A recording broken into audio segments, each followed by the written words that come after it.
kujumuika pamoja kufanya kazi kama ndugu, hatuwezi tukasonga mbele. Toolbox talk is this safety meeting on daily basis before you start working. So it is being done before every shift. So we have different topics. The contractor have developed a very long list of the topics, from working on height, the importance of wearing safety shoes, workers' transportation, management of the hazardous waste, and also reporting incidents.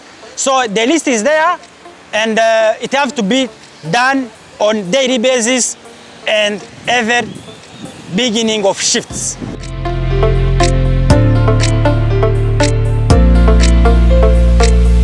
So our role as the supervising engineer is to ensure when we are doing our routine checks on site that the workers have the right PPE when they are doing the work, guided by the risk assessment that had been submitted by the contractor. And there are some activities whereby there will be need for our workers to be provided with task-specific PPE that has been guided by a risk assessment. So for this specialized PPE, you'll find, for example, if it's a welder, he will have an anklet, he will have a leather apron. The welder will also have an overall. So the kind of PPE that the workers are given are normally guided by the risk assessment for the activity. There are some activities that would warrant clear safety glasses. There are some activities that will warrant welding visors.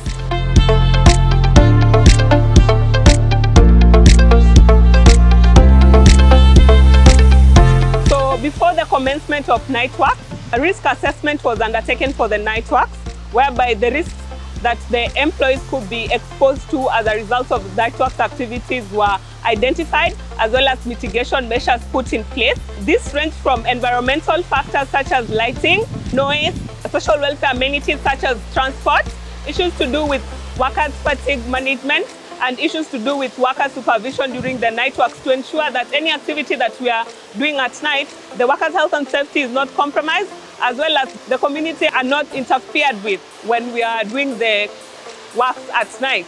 Then we are also focusing on fatigue management. So we are ensuring all the workers who are working at night, they've had enough rest so that we don't experience incidents or accidents as a result of workers who are not okay.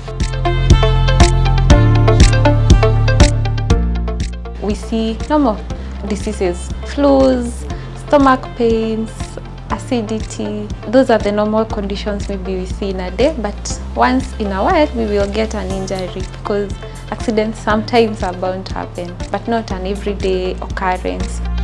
There are some cases that are beyond us handling because they need further services like x-rays, CT scans. So for a case like that, we will receive the patient, stabilize the patient. We have an ambulance that is always ready, so we will use the ambulance. For now, we have 2 referral centers. So for cases where the public hospital is unable to handle, we will take to the private hospital. That is for further medication and treatment and other tests that we need.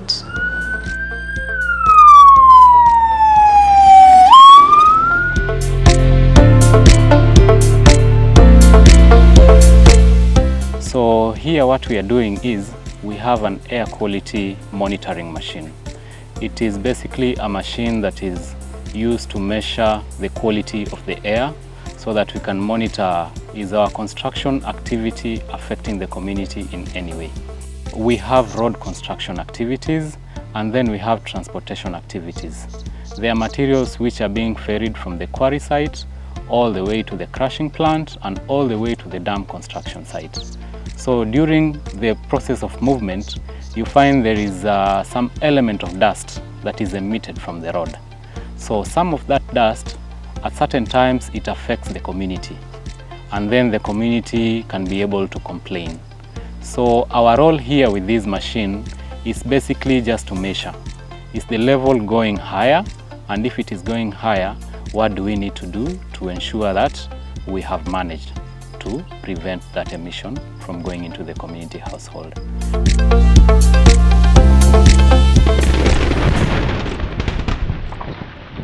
So when it comes to monitoring of the impact associated with the blasting activities, the contractor undertakes a range of monitoring whereby noise and vibration levels are monitored from both sides of the quarry site, just to monitor and be able to understand the level of impact in terms of vibration or the noise that will be produced with every blast that is being undertaken within the project area.